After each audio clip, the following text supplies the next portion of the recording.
Open world games, they, much like owning a Moo Moo store, are big business. Whether it's the unique full playfulness of something like Minecraft or the epic crime saga of the Grand Theft Auto series, open world games sell and sell hard, with GTA alone having shifted over 150 million copies. The new generation of consoles has greater processing power than ever before, and the scope of the games is far, far larger than anything we've ever seen. I mean, just look at Just Cause 3 and Fallout 4 for examples. But with all of the current gen countryside to look at, let's pay homage to the games that paved the way. With that in mind, I'm Jules for WhatCulture.com, and here are 10 of the very best video game open worlds. Number 10. Grand Theft Auto 3. The game that started the open world phenomenon as it is now known, Grand Theft Auto 3 is one of the most legendary games ever and holds a permanent place in the industry and my black, bitter heart. There's a simplicity to GTA 3's Liberty City that you just don't find in other games, a certain subtle sense of movement that helps it feel so unique from any other virtual city. Liberty City is full of insane people, and all of them have probably screamed at you more than your parents when they tried to get you to renounce Satan. Fat chance. It's split up into 3 distinct sections, each with their own feel. The scummy Portland, the outstanding big city feel of Staunton Island, and the suburban style of Shoreside Vale. All of them are exhilarating to explore and act as your gateway to mass carnage and sex trade worker abuse. Number 9. Far Cry 3. Far Cry 3 drops you right into the middle of a kidnapping plot on a tropical island, and you're the victim. Much like my life, it hinges on a strong power fantasy plot, playing Jason Brody as a reluctant hero who gets consumed by forces much larger than he could have ever comprehended. It's hardcore stuff with some powerful moments of self-realization, and that's not even the best part. As you explore the vast island that you now call home, it's difficult not to get caught up in the beauty of it all. It looks absolutely stunning, almost alive. And as you climb the lofty peaks and explore its craggy hulls, Vika, you begin to become one with the jungle, waging guerrilla warfare on the gangs inhabiting the island like a privileged version of Rambo. Number 8. Fable. In the world of gaming, Peter Molyneux is often ridiculed. Sorry, the script actually does go on, but I feel like we should all agree first that this ridicule is rightly deserved. Stop promising things, Peter. You're not the Messiah, Peter. Actually finish a game for once, Peter.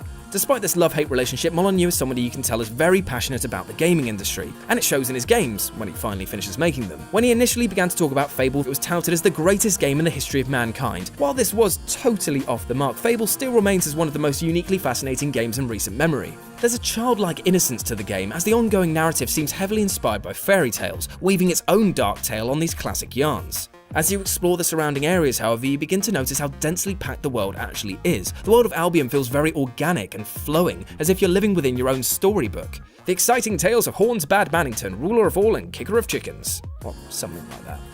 Number 7. Outcast. If you've ever heard of Outcast, then give yourself a big pat on your acne-ridden greasy back, as it's one of the most obscure games ever released. It was dropped in 1999, at a time when open world gaming had yet to be forever altered by Grand Theft Auto 3. Set on the alien planet known as Adelpha, it's a vibrant world beautifully brought to life by some outstanding visual artistry. And once you're loose in the world, you have the option to travel Stargate style to any region you choose. The scope of the game is enormous, as you'll find yourself trekking through a tremendous variety of different environments. Outcast was a bold and innovative game that had the scale of a major Hollywood film, and yeah, it may look a bit rougher than a night out in Edinburgh, but look past its grit and you'll find a real gem. Number 6. Spider-Man 2. When it comes to superhero games, especially the tie-in ones, the gaming audience tends to be a bit wary of the potentially disastrous results. It's a genre that is wrought with poor, abysmal titles that only serve to leave the player wishing they could watch the movie instead, or in worst case, kill themselves. So when a Spider-Man game released alongside the 2002 sequel, it's safe to say that there was a bit of concern about a mediocre title. All of those fears were completely washed away when Spider-Man 2 proved to be, at the time, the best superhero game ever made. A title that it held comfortably until it was dethroned by Rocksteady's Batman games. More on that later. In the case of Spider-Man 2, it set you loose in the city of New York as the, let's face it, annoying, sarcastic kind of arsehole web-slinger, and allowed you to swing about at your leisure. That first moment you shot out a web line soaring over the cityscape below you, it was exhilarating. The speed, weight and velocity at which you could travel was simply mind-blowing, and it's the only instance in the franchise where it actually feels fundamentally right. Number 5. Sleeping Dogs.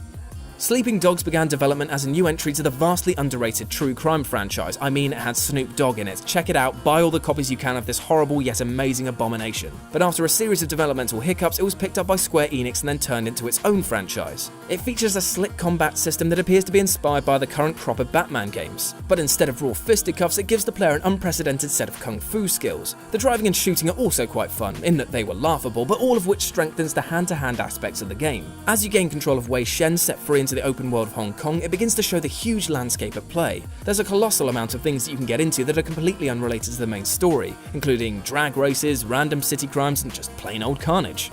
Number 4. Fallout New Vegas. If Fallout 3 is like Mad Max on steroids, then Fallout New Vegas is like Mad Max on steroids singing Rammstein songs through a flamethrower/megaphone, which those German boys could totally make, by the way. Have you seen any of their live shows? This weird robo-rusted tale is set 4 years after the events of Fallout 3, right in the middle of a war for control of the New Vegas itself. It's a complex tale where the player is often in the middle, having to choose what faction to support, and the main storyline is actually one of the strongest in the series' history. But if, and you will, venture away from that into the huge desert landscape that awaits you, you might start to become a bit overwhelmed. The game is huge, with a desolate sense of paranoia sinking in as the sun sets and you just wait in constant fear for a Deathclaw to attack, or those f***ing annoying flies. What are they called? Cazador? Cazador, yeah, that's the bastard. It's quite a sight to see the lights getting brighter as you realise that you're getting closer to the heart of New Vegas, and it just adds to a game that's dripping from the gusset with atmosphere. Number 3, The Elder Scrolls IV: Oblivion. Bethesda has pretty much got the best of both worlds right now, the high-octane apocalyptic Fallout series contrasted with the swords and sorcery stylings of the Elder Scrolls games. If the nuclear destruction of mankind isn't your thing, then the latter fantasy RPG series that's been causing gamers sleepless nights since 1994 will probably do it for you. Oblivion was released in 2006, taking off from the excellent Morrowind and creating an enormous fantasy world for players to get lost in forever. Oblivion's world is an amazing feat of technical wizardry, a functioning world that has more little nooks and crannies than you'll ever find in a strategy guide. There's towns, holds, dungeons, caves, side quests, and who knows what else, all there for a player brave enough to find them. Number 2, Batman: Arkham City. For the longest time, Spider-Man 2 was the ultimate superhero game, and it seemed impossible for anything to ever take its place. That is until Rocksteady released Batman: Arkham Asylum in 2009. At last, the dreams of comic book fans everywhere short of Poison Ivy giving them a Vine job had come true. Exploring Arkham Island was a joy, making it seem unlikely that Rocksteady could ever even top it, but they were more than up to the challenge and released Arkham City, a game that is in every way superior to Arkham Asylum. For the first time, you could control Batman in an open-world city with buildings and skyscrapers, heading down to the streets below to deliver some justice in the form of a bat fist to the temple. Gliding around the city is freeing as the wind rustles through your cape, chilling your bat balls. It was everything you could ever want in a superhero game, short of Bane giving you a Venom job. Yeah, that's right, that joke was so good it deserved a rerun. Number 1, Minecraft. Perhaps the most interesting thing about Minecraft's open world is that each one is different. Many games attempt to create an experience that's unique to each player, but few have ever achieved it in the same way that Minecraft has. It's a beautiful moment when you create a new Minecraft world and see what goodies await you, and how quickly you'll have to take shelter to avoid the monsters that will come out after dark. Straight up fun is mixed with terror, which often sees the player scrambling for a good hiding spot or engaging in some combat with your handcrafted sword. You create the world, fill it with whatever you wish and make it your own, which makes Minecraft one of the most incredible open world games ever. And that's our list. Got any other open worlds that you'd like to open up on? Then drop us a message in the comments section below. And if you'd like to explore the world of WhatCulture.com or take a journey up my dusty trail, you can do so here and here. If you enjoyed the video, then like, share and subscribe for more. I've been Jules for WhatCulture.com, and I'll see you soon.